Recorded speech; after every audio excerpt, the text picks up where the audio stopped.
28 morts et plus de 80 blessés. C'est le bilan officiel de cet attentat qui a eu lieu mardi à Mandarari, une ville située à 25 km de Maïdougouri, la capitale de l'état de Borno, dans le nord-est du Nigeria. 3 femmes kamikazes se sont fait exploser en déclenchant leur ceinture explosive juste à l'entrée d'un camp de déplacés. D'après les témoins de la scène, la première femme a déclenché sa ceinture vers 17h GMT dans le marché qui se trouve à l'entrée du camp. Explosion qui a créé la panique et les commerçants étaient en train de fermer leurs boutiques quand 2 autres femmes se sont fait exploser, causant la majeure partie des morts et des blessés. Mandarari se trouve dans le district de Kondouga, à quelques kilomètres de la capitale de l'état du Borno, district qui a été la cible récente de nombreuses attaques du groupe de Boko Haram. Le district de Kondouga est l'un des épicentres des violences commises par le groupe djihadiste depuis que l'armée a forcé les combattants islamistes à décrocher de leur base de la forêt de Sambisa en décembre dernier. Le conflit dans le nord-est du Nigeria semble s'être réorganisé depuis quelques mois. Boko Haram, qui a perdu les grandes villes autour du lac Tchad, mène encore des attaques sporadiques sur les grands axes et les villes stratégiques dans la région, empêchant l'armée et les ONG d'accéder aux populations vulnérables. Le conflit de Boko Haram, particulièrement meurtrier dans la région du lac Tchad, a fait plus de 20 000 morts et 2,6 millions de déplacés depuis que le groupe extrémiste a pris les armes en 2009.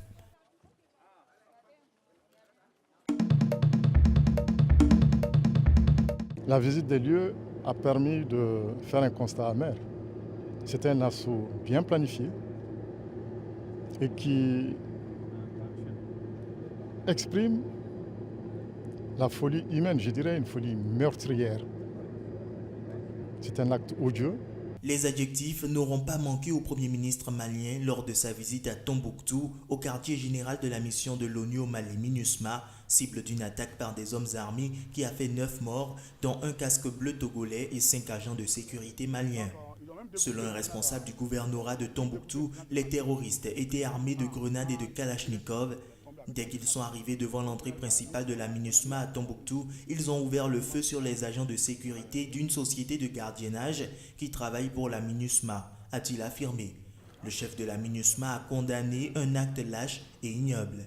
Au-delà de ce qui s'est passé, ce qui est important, c'est que vraiment les frères et sœurs maliens doivent vraiment coopérer avec les FAMA, doivent coopérer avec leurs frères de la MINUSMA pour qu'on puisse débusquer cela. Ils ne servent pas le Mali, ils ne servent aucune cause, c'est des barbares et c'est des gens vraiment à combattre et il faut que la population s'élève pour nous aider à le combattre. Dans un communiqué, les 15 membres du Conseil de sécurité des Nations Unies ont condamné les attaques contre les camps de l'ONU, appelant le Mali à enquêter rapidement et à traduire leurs auteurs devant la justice.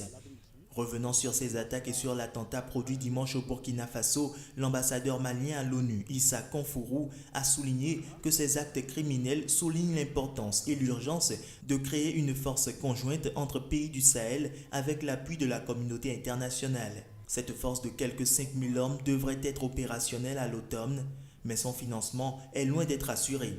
Son coût est estimé à plus de 420 millions d'euros.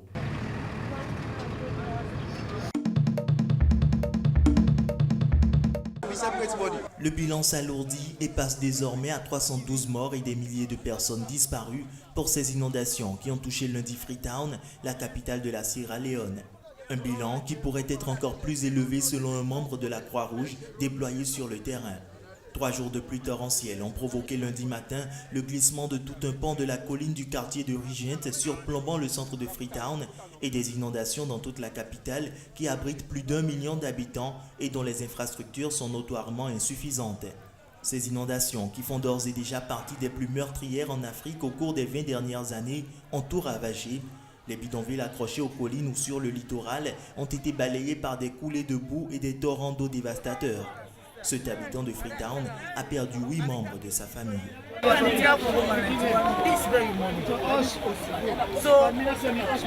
J'ai d'abord vu le corps de ma sœur et j'ai appelé à l'aide et on l'a allongé sur le sol.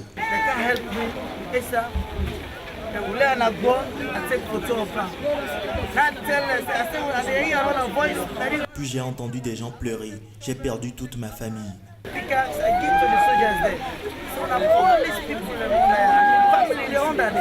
Dans une allocution à la télévision lundi soir, le chef de l'État, Ernest Bai Koroma, a appelé à l'unité du pays et à l'aide.